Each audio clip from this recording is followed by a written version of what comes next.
I hope everybody had an enjoyable lunch break, and I'm very happy to see those guys back in Heidelberg. One of them has been missing like for 3 years, and the thing is, what some of you might not know about Graeme, the not so tall guy. All right.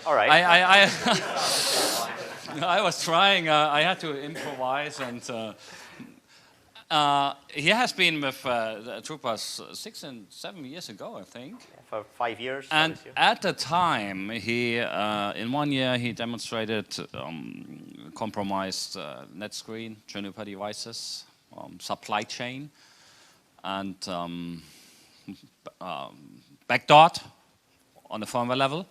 The next year, the same for FortiGate. So this guy has been doing the stuff that just recently reached the news media. It's not my fault, though. I didn't. I'm very happy to see him back, and I mean, Vlad has been here the last 2 years. We have the same expectations as in the last year. So, guys, I really look forward to this one. Let me just stop and go ahead. Cool. Thanks so much. Okay, so our talk today is called Cloud Seeding. We can probably tell you afterwards, as long as the talk goes well, we'll tell you about our how we submit to conferences. We'll maybe leave that to afterwards. So as I said, I'm Graeme. And I'm Vlad, the tall one in this picture, just to be aware. It's done by height. I see what you've done there. Nice. So we used to work together in a basically security pen testing consultancy. Vlad now lives in France. I'm now on a new venture trying to defend people in the cloud. So this is quite an apt talk, really. Yeah, so basically, well, we'll be talking about a couple of things. Maybe abusing isn't the right choice of words, but we wanted to be a little bit, well, mischievous and understand how cloud services, SaaS software works, and ways we could potentially, I wouldn't say attack it, but take advantage of the system, not in the traditional sense.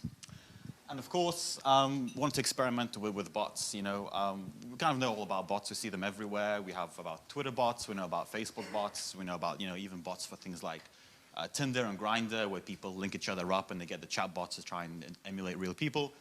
But in this situation, they're all kind of, I would say, isolated to a computer system. They're all inside, inside your screen, and they're not really making too much impact on the real world. Unless you guys went to the keynote talk, then perhaps you think differently. So yeah, we want to look a little bit something different and see if we could get the bots to, well, materialize in the real world, basically, and use these cloud systems to make that happen. Yeah, and I've always been interested. I started in reverse engineering executables. I've always been interested in reverse engineering computer programs and then applying that to systems, as Enno said, security appliances, more composed systems, and then going up. So also for me, thinking about the cloud with crowdsourcing and APIs, I'm trying to think how can I apply reverse engineering principles to the cloud as a whole. And if anyone's seen Sergey's talks, he talks about weird machines in the executable. So I'm really trying to find weird machines in the cloud as a composed system. Of course, and that, of course, has a couple of implications when we're looking at actually reversing and abusing the cloud. Well, one of the main ones, of course, there's no trial VMs, there's no apps, there's no sandboxing, there's no ability for us to, I guess, test these services without actually using live systems, which is partially why we didn't include too many, well, notes in our conference submission synopsis, and hopefully you'll see why. Yeah, we have been a bit cagey about that, and obviously that is fraught with, again, referencing the keynote, with some issues around how you go about testing these things, but we feel that these systems have to be tested if people are banking, especially in crowdsourced apps, if they're banking their income on particular systems, and there's ways for attackers to exploit those, abuse them, then we kind of feel there's a responsibility that people should know about that. Yeah, and of course I'm quite an avid gamer. I played Watch Dogs, and I've always wanted to have like a mobile phone I could use in real time to maybe not blow up pipes, but exploit the real world a little bit. So hopefully that's what we kind of created, a proof of concept that something is actually possible to do. And this is really key. So, the difference here is controlling the real world. This is where crowdsourcing, potentially has an impact. Everything IoT is becoming that way as well. So, computers are now bleeding into the real world. So, can we actually make things happen in the real world rather than just digitally? And that moves on to basically our, first choice of targets for this application. I'm sure you guys know who this company is and, and what they do. Not vastly popular in Germany, is yeah, it? Because Uber's not in Heidelberg, is it? Yeah, so as you can imagine, some of our testing hit some problems and realized there's no Uber in Heidelberg. Yeah. Yeah. And of course, what can we do with Uber? Well, yeah, and I think also this, again, highlights, I think, something that's important. Working in a pen test company with other people doing research, I'm always trying to encourage them to look at the big targets, the big systems. People often assume that established systems, large systems, or companies with lots of money are better at security than startups, small companies. Now, in my experience, probably the inverse is true. So I think a lot of the time researchers shy away from the big targets because they feel it will be too hard, whereas in reality, I disagree. So, and these are the systems that are affecting people. Uber is transforming the world for taxi drivers and for riders. So these are the things that need to be looked at from our perspective, I believe. Exactly. And when you guys think of exploiting Uber, what is the first thing, a legitimate researcher would try to do? Yeah. What do you want to do with Uber? Free rides, of course. Of course, great free rides. But that's just one aspect of it, of course. That's a single aspect. What else we're thinking of doing? Well, a few other potential attack surfaces. Of course, Uber tracks a lot of information. We'll talk about that later. And getting access to that information, makes it quite interesting. There's a lot of, people's home addresses, where they go, who they visit, what time they go there. And they store that all, as you use the system. Of course, this could be fun to do, right? Controlling drivers, getting them to go places. I mean, Graeme recently, was a shareholder in the company. I don't have that much money, so we can't unfortunately afford to just keep paying for this. So we had to maybe link the first two together, free rides, controlling drivers. Think about ways we could do this on a budget in New Zealand. Of course, controlling pricing. I'm sure you guys have heard of Uber surge pricing. Has been a little bit in the news recently. It's been a bit of a hot topic. In fact, one of our colleagues went to Sydney over New Year's, and his friend, she had a few drinks, took an Uber ride home, a little bit drunk, got back, realized her bill was $700 for a 20-mile ride because of surge pricing.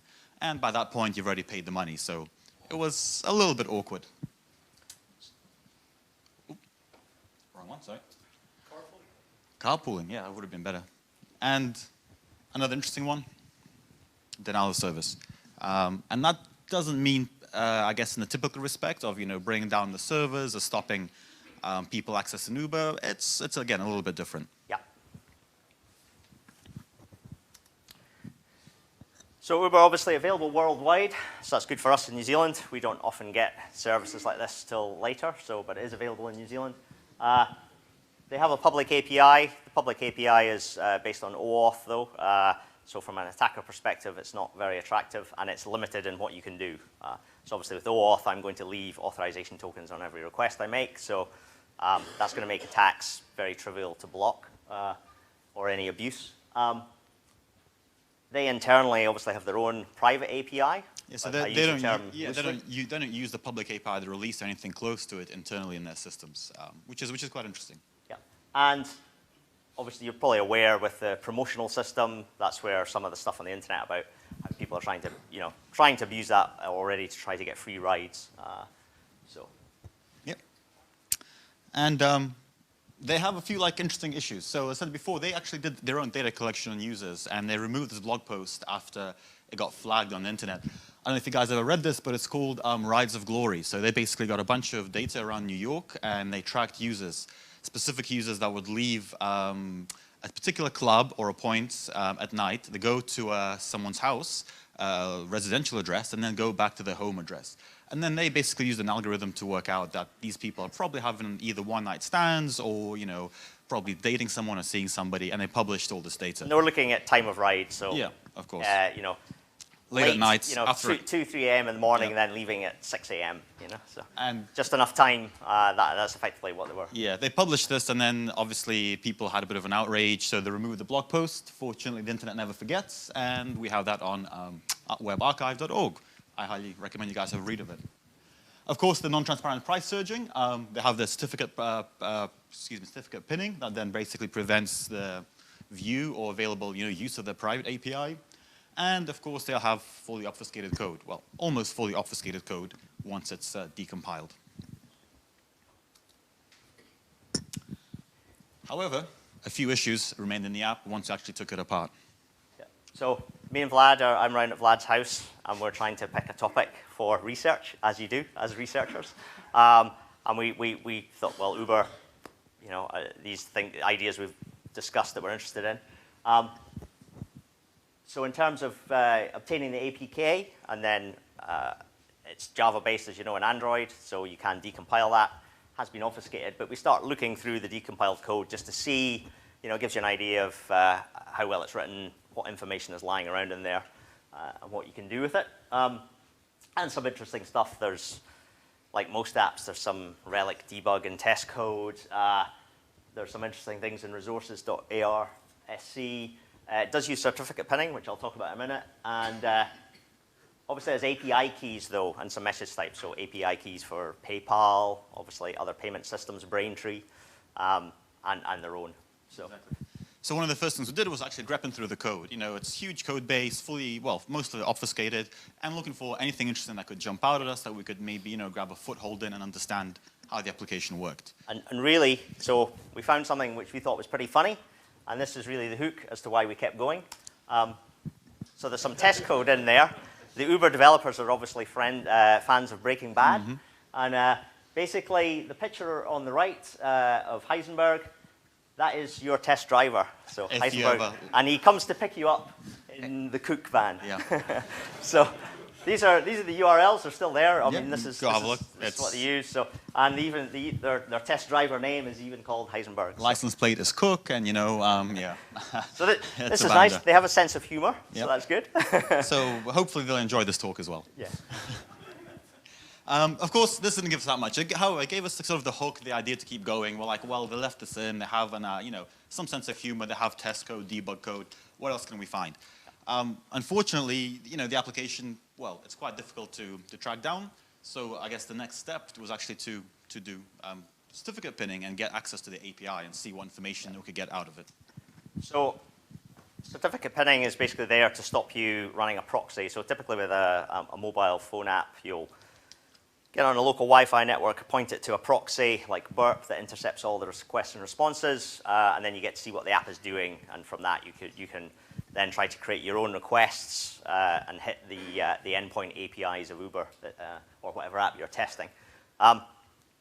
So with certificate pinning, the cert is, for Uber is installed on the device, and you basically the client won't accept the proxy self-signed cert. So, however, there's a few ways of doing it, but effectively you can look through the source code. You can find the call, which opens this binary key store, which again is a file contained within the app, which contains the certificates. Now it's done this way to prevent other apps from attacking other apps on the phone. It's not really there to defend against a malicious owner of the device, because this key store, effectively, you have a password for it, and obviously the app has to open it, so the app has to have the password somewhere hard-coded in the application. So you can extract that, you can find the password, then Android provides all the tools you need to basically insert your own certificate into the key store, and then generate your own certificate to re-sign the app, and then sideload it onto your phone.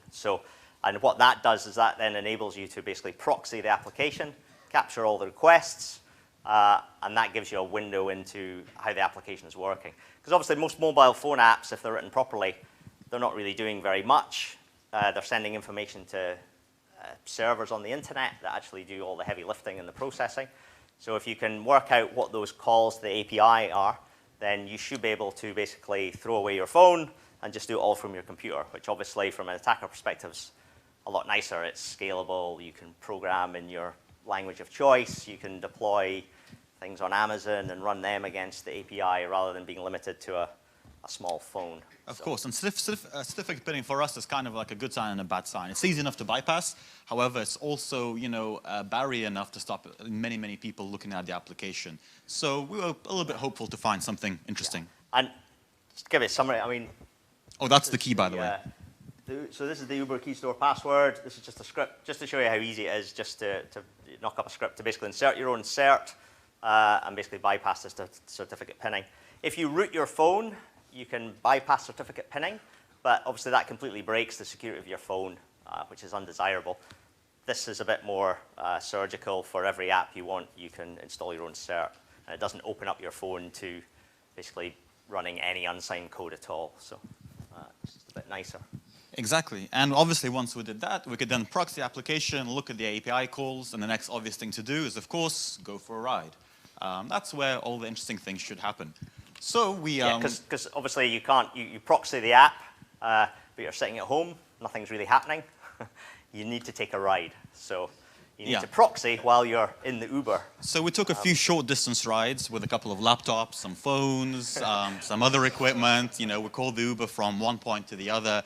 And of course, chatted to the driver while we're taking these rides, trying to not extract information, but get an understanding into the driver application as well. Yeah, because initially I was trying to become an Uber driver in New Zealand because I was interested in collusion between driver and rider, and we felt that the driver app, clearly the driver app is the app that actually determines particularly payment and how far the ride is. So if I call an Uber, once it's coming, I can turn off my phone. I can leave my phone at home. The ride is still active because the driver's accepted it, and then the driver app determines, you know, where you go and then how much it costs. Because obviously, if you turn off your phone, you would just get a short ride or no ride at all. So the driver app's interesting. However, to become an Uber driver in New Zealand, it's not too hard. You effectively have to do everything that a taxi driver does in New Zealand, which is sit a couple of tests, pay some money. It's just unfortunately the timeframes for sitting those tests were too far out for basically research and getting things done. And my car was a little bit too old to become an Uber car, so unfortunately that couldn't happen either. We did, however, go to the Uber offices in New Zealand, which was quite enlightening. Office, I use the term really loosely. They basically, Uber's approach seems to be to employ some students in the local town. They rent a really cheap office. They write the Wi-Fi password on the wall. You sit with them, and they use a web interface to basically, I think, refer you so that they get some... Refer a bonus, of course. Refer a bonus or something. Refer you as a driver or a rider and things. So the security around that is not something we looked at, but it's clearly extremely weak. We were trying to find out what the web interface they were using was. Sort of slight social engineering, but... Didn't quite get there. And of course, as Graeme mentioned, once we took the ride, we realized very quickly the client phone just simply, requests things and does a few other stuff. But the driver app is really one that controls everything. That's the app that starts the ride, ends the ride, and does all this stuff. And it also does things that you might not even know about. Again, there was another bit of a fiasco with Uber. A bunch of drivers apparently are charging their clients in the US for fake throwing up. So after the ride is finished, the driver would press a button, and then it would say, oh, this rider threw up in my car, there's a cleaning cost incurred. And you'd get out and then suddenly be charged like $50 for the cleaning cost, even though you didn't do anything. So yeah, the driver app is the one, unfortunately, has all the power in this situation. However, there were a few things we could do with the app itself, with the client app. Admin mode is an interesting feature. This is all basically done in the client. You could return, intercept the response coming back that said admin false, super admin is false, set that to true, and then the client would go off and then try to download a developer version of the client application with a whole bunch of like debug code and other bits and pieces that told you what the new features of the app were and what systems you could be running, and a few other things. But again, that wasn't too useful. We could get like a little bit more insight into the application. So we started to look at the JSON and the data that was actually being sent. Huge amount of data sent to Uber back and forth, pretty much with every request. The last 4 digits of your credit card, your geolocation over multiple times, your phone location, Wi-Fi, your Wi-Fi internal IP address, whether you're plugged in, discharging, if you're connected to Wi-Fi, 3G, your carrier, phone IDs, et cetera, et cetera. Really, really big JSON objects. And interestingly, we did a look at Lyft as well, and we'll mention these guys later, but they track on your phone whether your client app uses Uber or not. So they obviously are interested in doing their own kind of, I guess, Data collection. data collection, exactly.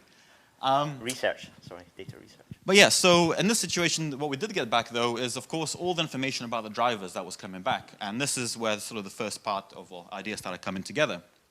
And this is where we thought about doing things like tracking drivers. So in this situation, it's very similar to what the app actually gives you. However, by controlling what the API, like actually seeing the full API response, you can get a lot more information. So what's possible to do is actually track drivers over time. They have unique IDs and they have ability basically show you on the map where they go. Once you make an Uber request, you can then associate those IDs with a driver. So once you make a few requests for an Uber, you can then start putting names and faces and number plates and car makes to these IDs and track them over time on Google Maps. What you can do, once we intercepted the requests, basically you make a ride request, obviously it sends your latitude and longitude and then it returns information about a driver that's near you or how many drivers are near you.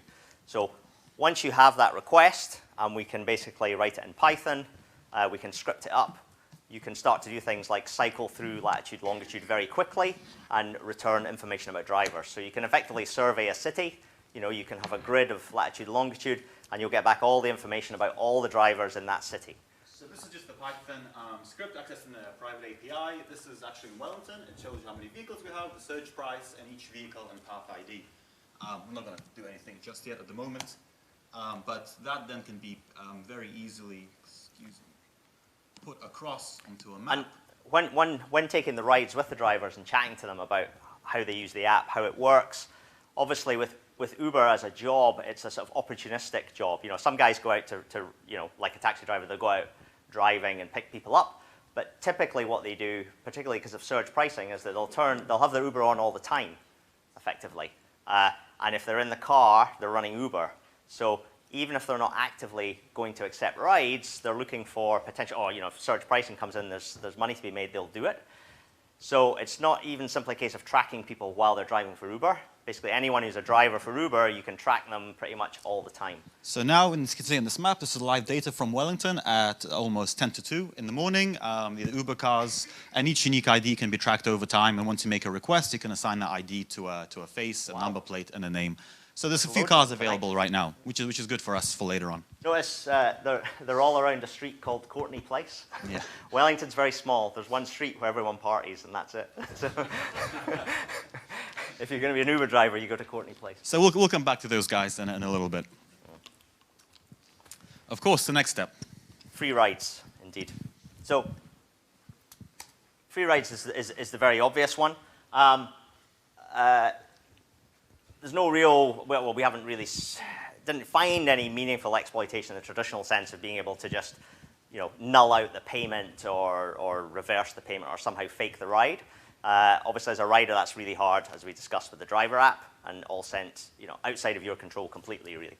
So we didn't have any of that. So really, the easiest way to gain rides is through the promotion codes. And I suppose there's two. There's a referrer code and a promotional code, basically. Exactly. Or you can go to that URL yourself. I'm sure you have websites that tell you, Uber promotion this, Uber promotion that, but you can actually type them in yourself and see exactly what's going to come back. So $20 of your first ride, for example, in the US with a $20 promotion code. Or if you do like a referrer code, you can get 10 yen off your first free rides, referred to by a bunch of different things. I see Anna's taking pictures of these promotion codes. But yeah, there's a whole bunch of information. You can cycle through a bunch of them. They're normally a combination of uppercase, like characters and numbers.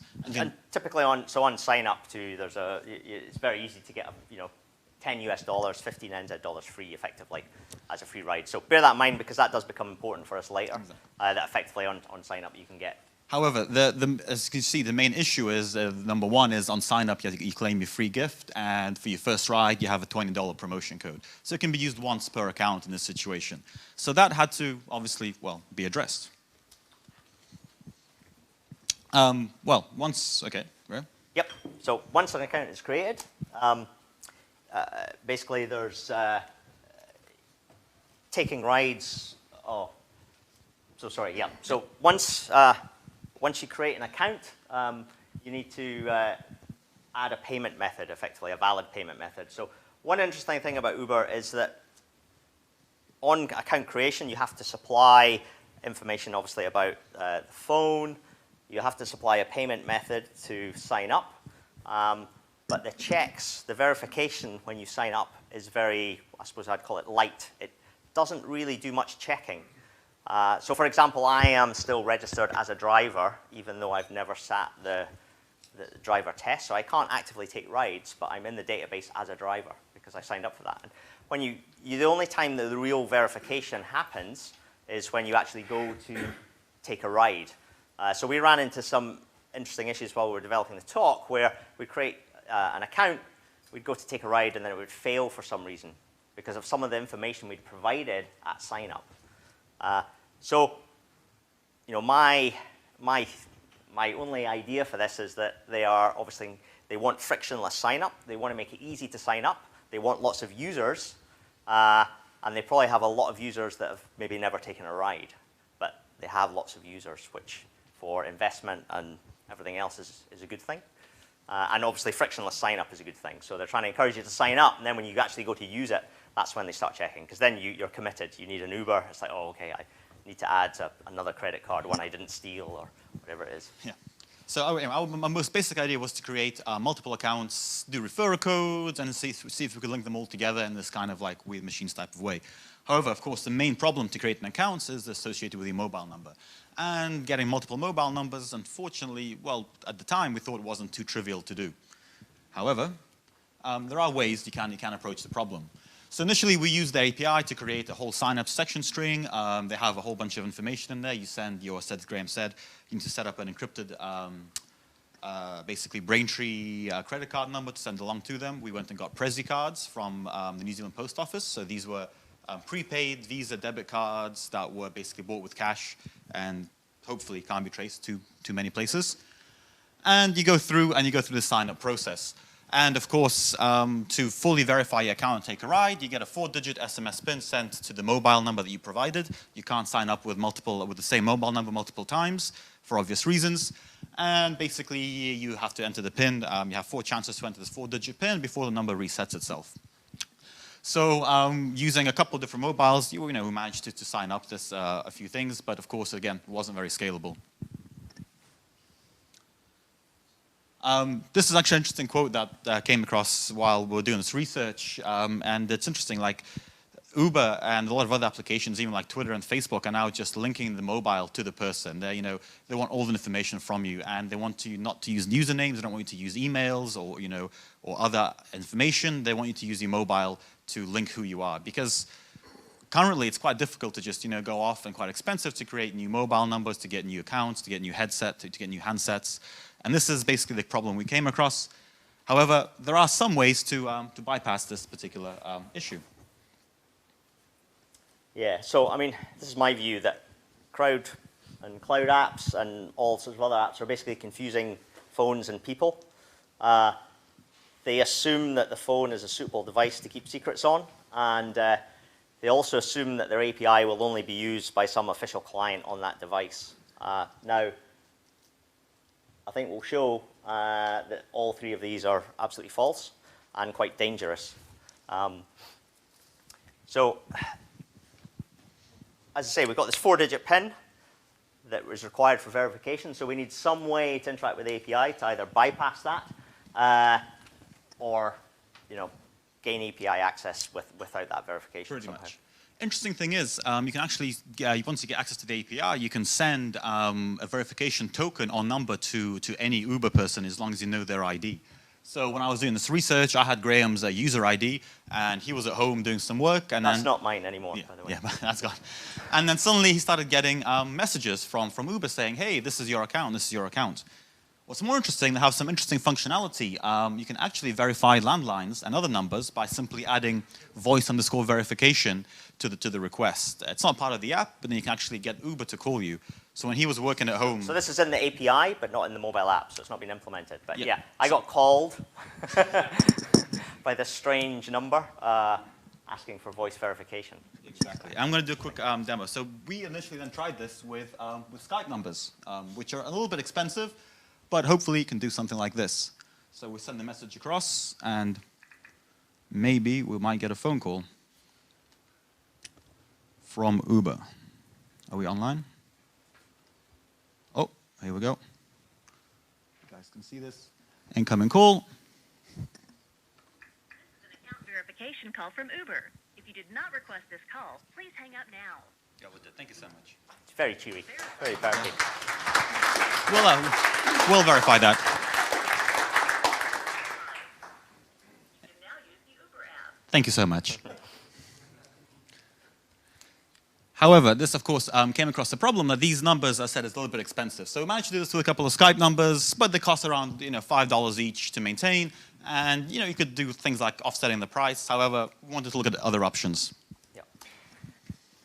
So another way, so this comes back to my reverse engineering cloud, weird machines, the idea of linking machines. So the idea of, there's all these cloud APIs out there, maybe linking those is some way we can leverage the cloud as an attacker. So what we need is we need global availability of mobile and landline numbers. Now, landline, because what we don't want to do is we don't want to start using mobile numbers and then texts arrive on people's mobile. People get suspicious when they get a lot of text from Uber saying, please verify your account. And it's impacting people. It might weird them out. It might, it would be quite disconcerting. We probably want to be able to do some maybe look up information about the number.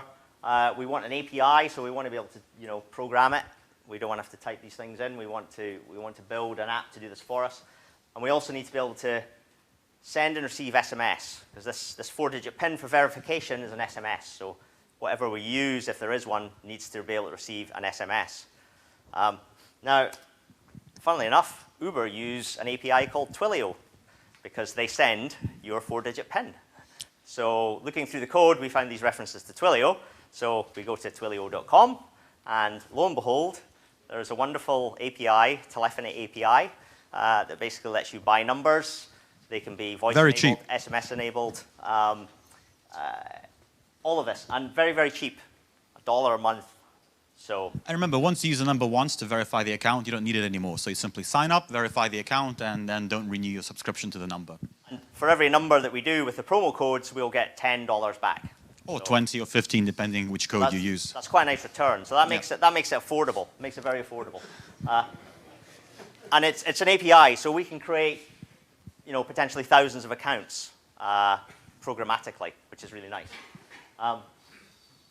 So this is what happens when you sign up with an API. As you can see, this is an automated script that basically generates a username for us. A username of 954D9FOF AF536. And don't worry, that's a prepaid Visa debit card. And once you sign up, you add the promo code to sign up, and then you get your free ride signed up right there. So all of this you do through the API. So there's no manual intervention. It's simply run a Python script.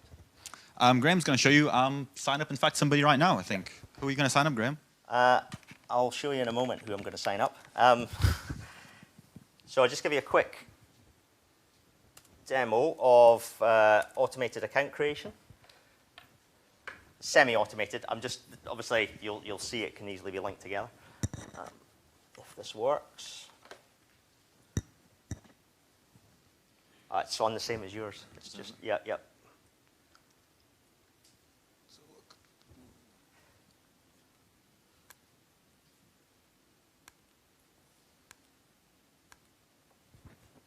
Anything? Nope. Oh, there we go. There it is. Cool. Okay. So this is a little script I built for to interact with Twilio. So it's an API. It's all there. You sign up to Twilio, and they give you Python, Ruby, PHP, whatever you want. So what I'm going to do is I'm going to buy a number. So I can do various things, but I can buy a number. So how many do I want? In this case, I just want one. What country do I want it? Now, they're not totally global, but they have many, many countries. Slight gap in Asia, but effectively Europe, US, South America, Canada, Australia, New Zealand. So I'll just get a UK number. So it says it tends to return blocks of 30 at a time. I'll just confirm I buy one number. So now I have a number. There's the other 30 that are available. I'll just copy this number. So I don't need the country code. And I will just... So obviously this is something we completely automated, but I've just got this number in a file. So that number is now active for me. It cost me a whole $1. And now we have our create Uber account script. So this is a Python script that basically sends all the information in a JSON that you need to create an account. Now, we thought about attackers. We didn't want to create a whole lot of accounts that would be very easy to find and then just destroy. So pretty much all the parts of the account creation are randomized. So you saw the username we had there was just basically a hex string. So we've done that for almost everything. The only thing we can't randomize, obviously, is the payment method. So they all have the same payment method. However, that is an encrypted string that should only go to Braintree. Yeah. So create a random account. So as you can see, our demos are like a little bit live, so it's going to be interesting. Yep. So here you can see it's returned the UID for the account, so that's the unique identifier for that account. It's also returned the email address for the user is 256f@uber.com, because why not, Uber? And there's the number. So we're going to log into the account and basically not yet. Oh, not yet, sorry. So now what I have to do is request the verification step. So basically this prompts Uber to now send me my 4-digit PIN. Now obviously this is going to go to that number on the screen, that UK mobile. So SMS delivered. So I'm in Germany. I have a New Zealand phone. I'm just going to show you logging in to Uber with this account I created. Yep. So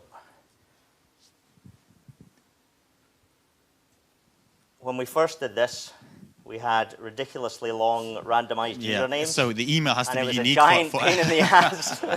The email has to be unique for every account creation. That's the other thing. So we had these like 16-byte emails to make sure they didn't collide or anything.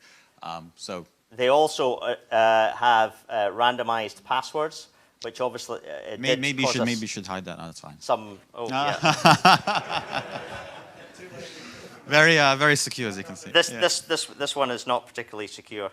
gmail.com or uber.com? Don't worry. We'll show you later.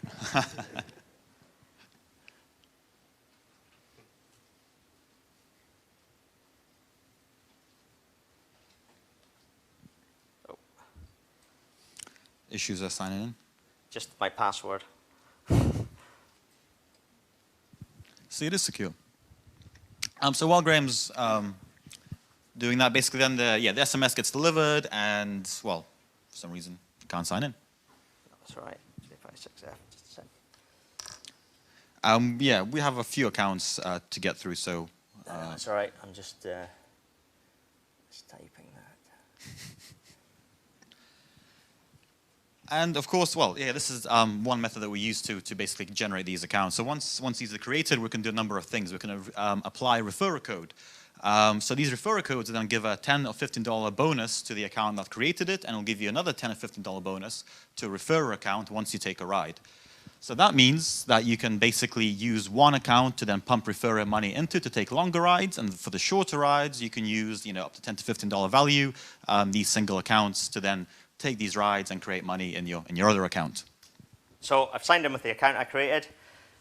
Some of you who follow InfoSec might know Chris Valasek. Don't worry, it's not actually his account. It's just First name, second name. Why not? So. So it goes to. Here we go. Yeah. So you want to go to payments? Oh yeah. Yeah. So then from here we sign in. So got and we have a free ride in Uber from a $1 created account. Yeah.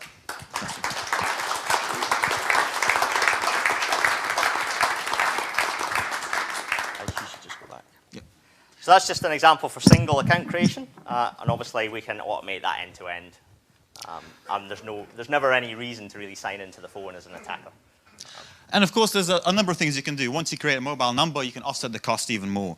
These are some of the ways you can offset the cost further. So all these systems use basically 4, 5, 6-digit verification mobile numbers to verify who you are. So once you buy this one mobile number, you can sign up to OrderUp, Tinder, Twitter, Happen.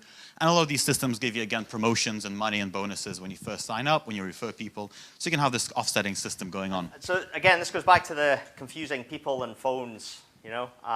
Everyone now has mobile sign-up, mobile verification, and it's much, much weaker than username, password in a browser. However, we wanted to take things a little bit further. $1 to $5 to create an account isn't really, you know, it still costs money. And it still I'm Scottish. $1 is too much. And I live in New Zealand. Graeme didn't pay me enough, unfortunately. So we wanted to basically do it. Is there a way to do it for free? Completely for free, create these accounts, not spend any money, not use Twilio, and not have to go through this process at all. Well, surprisingly, we thought potentially this could be a way.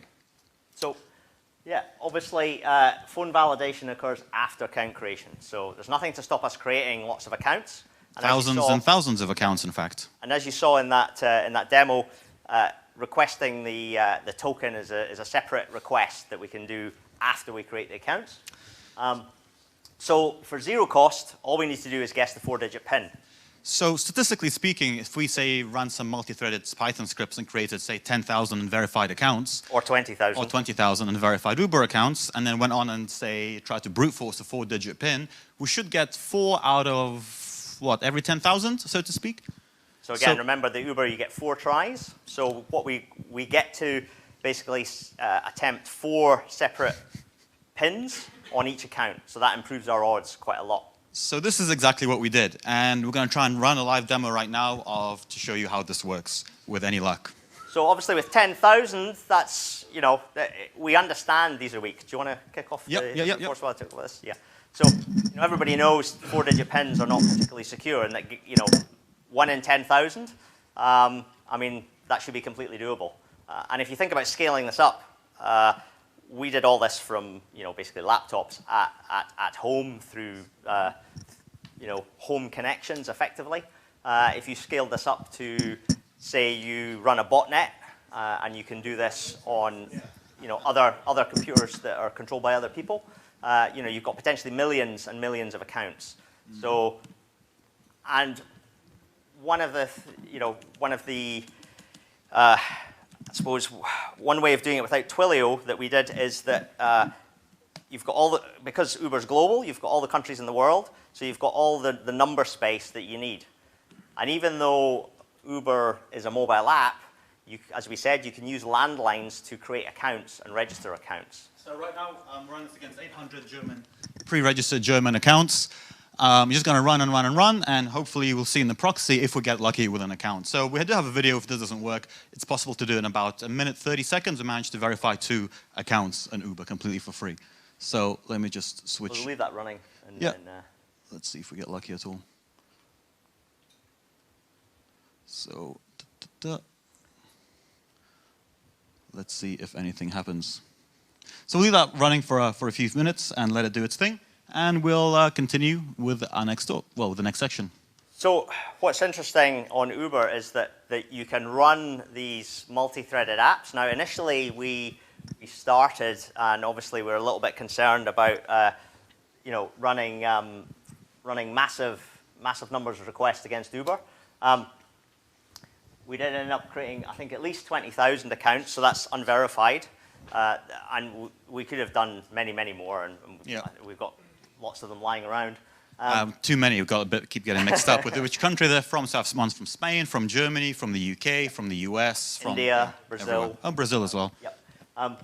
So we initially were putting in some random time weights between requests. It is multi-threaded. We've got the randomized data encrypted payments, and we're using the landline numbers to prevent people getting text. Because one of the issues here is if I use a number from Twilio, it's a free number. No one's got that. It's not an actual live mobile. That's how Twilio can sell it. If we're potentially brute forcing accounts, what we're doing is we're randomizing a phone number. So we'd have a country code and then some area codes, big cities that Uber are in. And then we basically just generate a random phone number on the back of that. Now, what we don't want to do is associate that with real mobile numbers so that people get SMSs. So Using a landline, it'll try to send in a message, nothing will happen, and the user of that landline will not be impacted. Do you get short messages on landlines? Yes, please. Hello, there's a message from blah, blah, blah, blah, blah. It reads. Interesting. So, Two, one. well, that's interesting to know. So in New Zealand, that doesn't happen.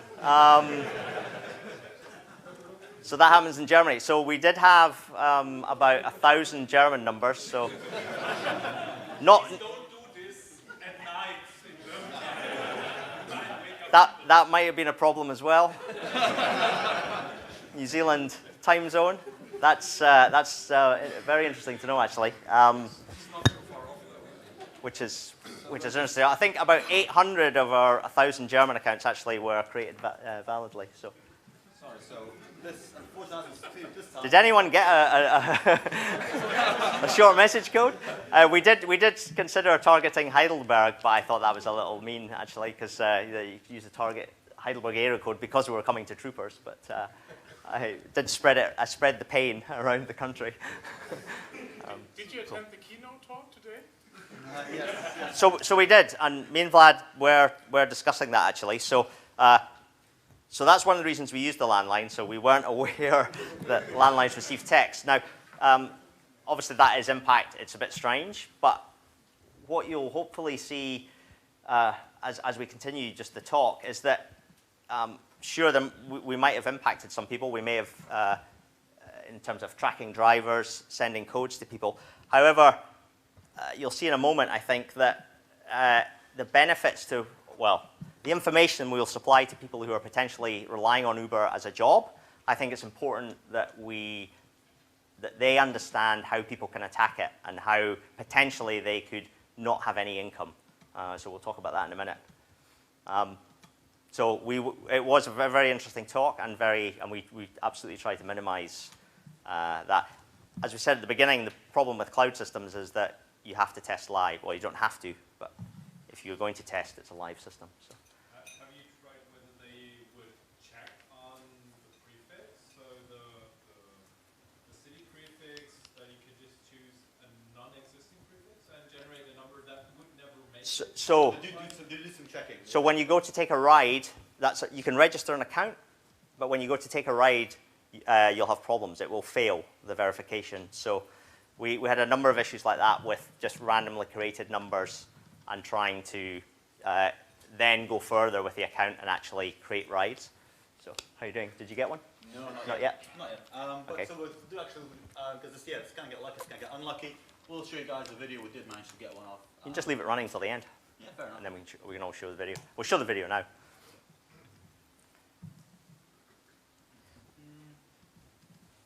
Just while it's running. It would be nice to get one live, but So, it really does depend yeah. if you get lucky or not. It can take between 1 and 10 minutes to make this happen.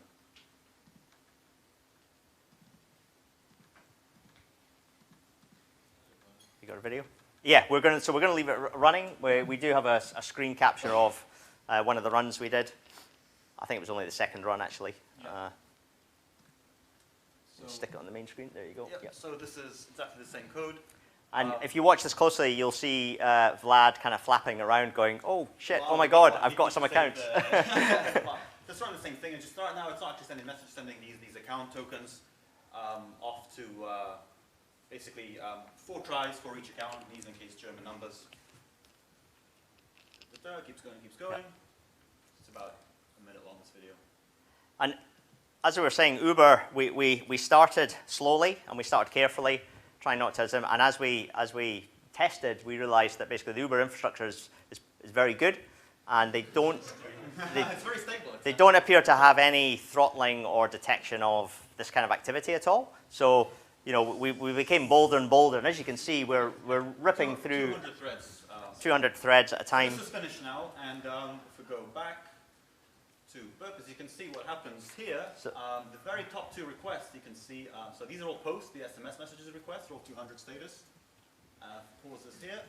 You can notice up here, the top 2 requests are 200 and they're put. So these are the requests actually you put the mobile token in to verify that the account really exists. Yeah, and if you notice the URL itself, so there's RT users, which is basically an account that's created. So and then these are now created accounts then. there's the UIDs as riders. So if we have a look at one, as you can see, this is the submission of the token, and this message means the token was accepted, and the account has now been created for free in about a minute. And we've got 2 of them. So, Can I ask 2 questions about this? Sure. So there is not even a rate limit. no, Not that we found. Not that on we the found. private API there isn't. And So- question number 2, what are you doing exactly there? You have random... So we have separated pre-created, accounts. around 1,000 accounts. Yep. Then Each one is being tested. So I'll tell you what we did exactly. Random. Yep.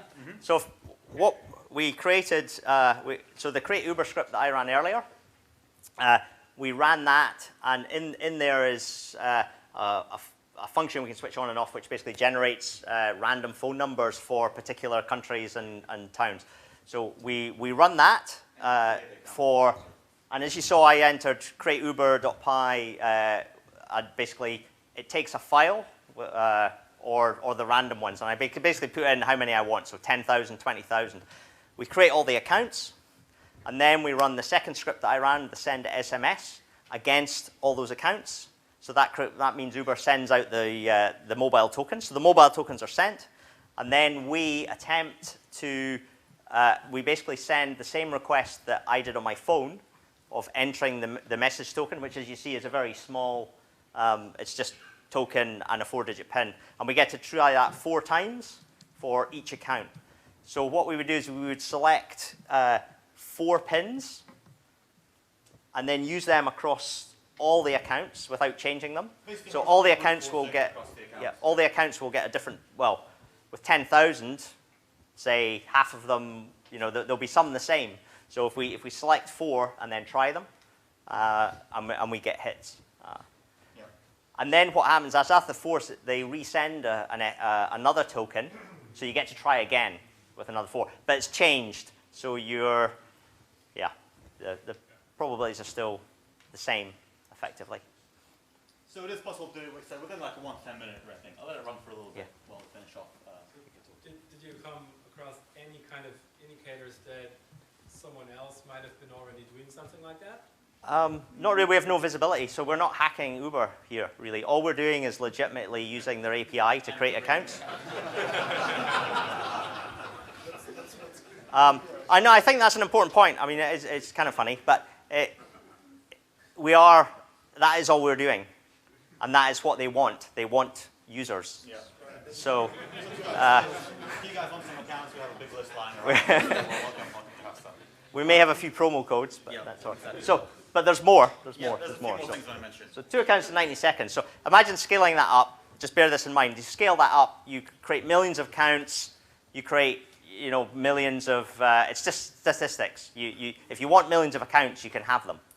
You just have to create a lot of accounts and then brute force them. And obviously, there's a 10,000, 5,000 to 1, slightly less, probably 2,000 to 1 ratio. There's a couple of things that I mentioned. I haven't got that much time left. No. Basically, now you can pump referral codes for free, create accounts for free. You can Yeah. track drivers because you can make calls to drivers for free now. So you can use Yeah. the referral codes. You can start associating these drivers with the number plates, with the cars, with the faces, and start plotting them on maps. Just do a bit of that. So obviously, every account you get a promo code, so you get a free ride. So you can start just calling out rides to places that you want. And then for every ride you take, if you use one of your throwaway accounts to pump promo codes to, you can use that to take a longer ride, obviously, and then throw it away and then have another one. So, yeah. So some other implications around this. And then this one is interesting as well. So now you have all these accounts.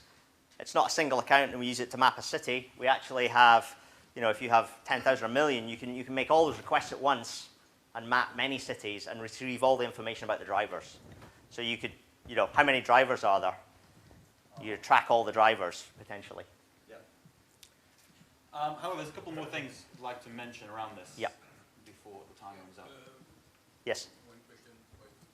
Did you try to correlate to see if 2 drivers in the 2 riders in the same code will be given different drivers, for example? No, we didn't No. get a chance to do that. Yeah, there's lots of things that we wanted to we'd do. like to do. Yeah, we'll keep working on some of this stuff. One of the things we'd love to have done was because obviously the drivers, so when you pick a driver, you get their photo and their name sort of thing. And when you're requesting rides and you accept a ride, the driver gets a photo of you. So if you imagine I have 1 million accounts and I can basically send a picture or some information to all the drivers by accepting a ride, you know, you use your imagination. You can send whatever you like. And of course, you can technically programmatically request rides. And this is something we'll quickly try to demonstrate. There's still 4 vehicles in Wellington at 2:30 in the morning.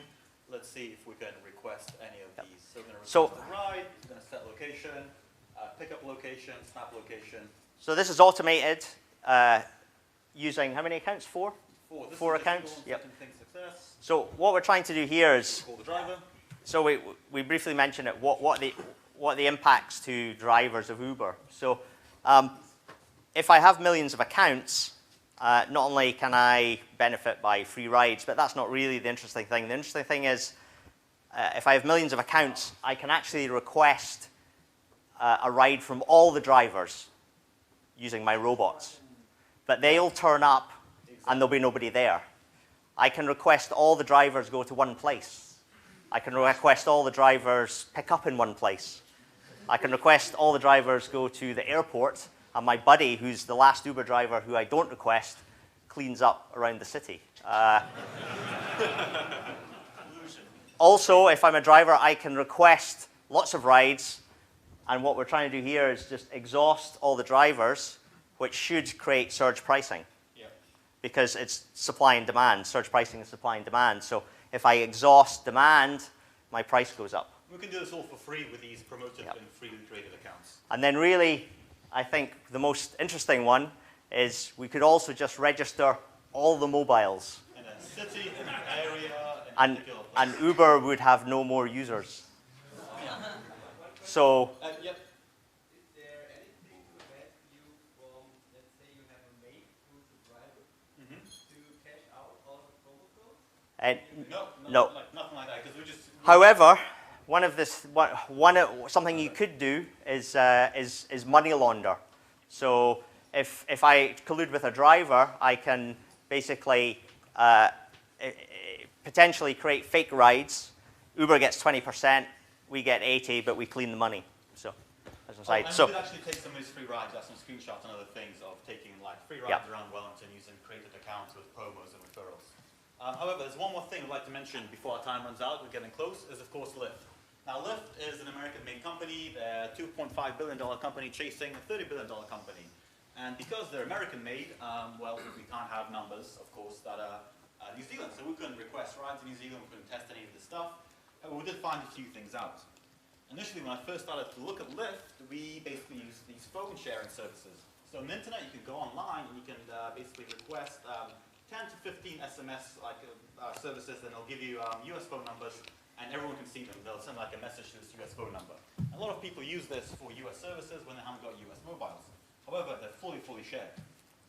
If you Google Lyft code, for example, you get the following results. So these are the SMS services that are used, and then here are the numbers that get sent to. You can see here your Lyft code is 6824. Another 4-digit code. In this case, you have 15 attempts to guess what this code is. But you can actually use these to create a Lyft account. Now, if you try to use one of these to create an Uber account, what will come back, it will say is, hey, this Lyft account, this Uber account has already been registered with this number, you can't create it. If you use one of these services to create a Lyft account, this will, what will happen? You will then actually log into someone else's account that's already registered. So this is a free shared number.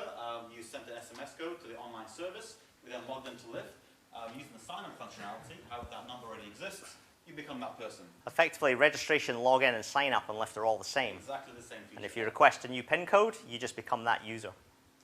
That happened to myself. I was in the US for 3 months last year, and I registered a prepaid SIM card to be able to phone around the US. And then it got And reapplied then to someone else. I got one of those Lyft free ride cards, and I just thought, let's try it out. Registered with that number, and then I could see the driver or the ride history of the guy that owned the number before me, and also his credit card information. Yep. Yeah. So you can see all of that information using these free numbers.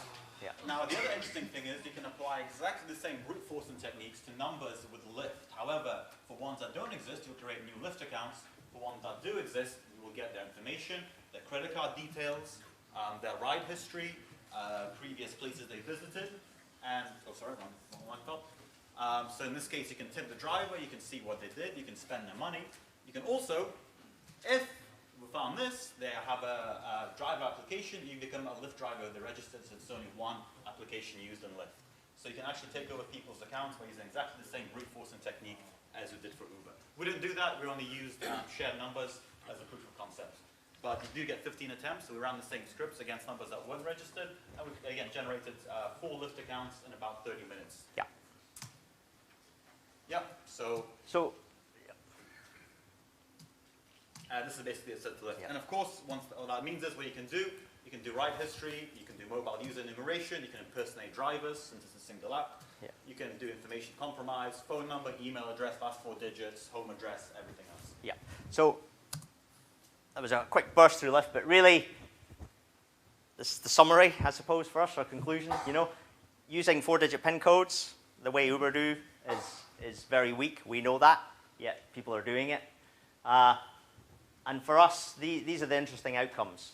Really, this is this crowdsourcing denial of service. So sending all the cars somewhere, taking all the cars, and registering all the mobile numbers so that no more users can ever be registered.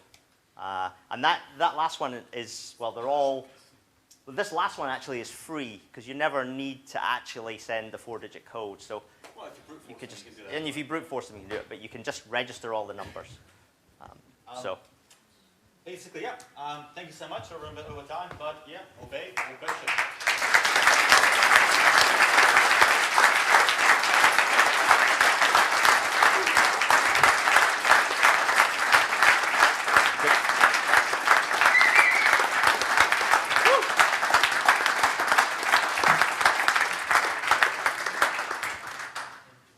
Well done. Expectations were met. Thank you, guys. Great stuff, in short. I'm willing to like 2 questions to stay a bit on schedule for the speaker, which comes after. I mean, we had some questions in between. What of this is going to be published? The slides? I don't know it yet. No. Yeah, we need to do So. some talking to some people. Yeah, that's what I expect. Yeah. We will Yeah. wait with the video until you give an approval. Yeah, so I mean, we haven't disclosed any of this to Uber or Lyft.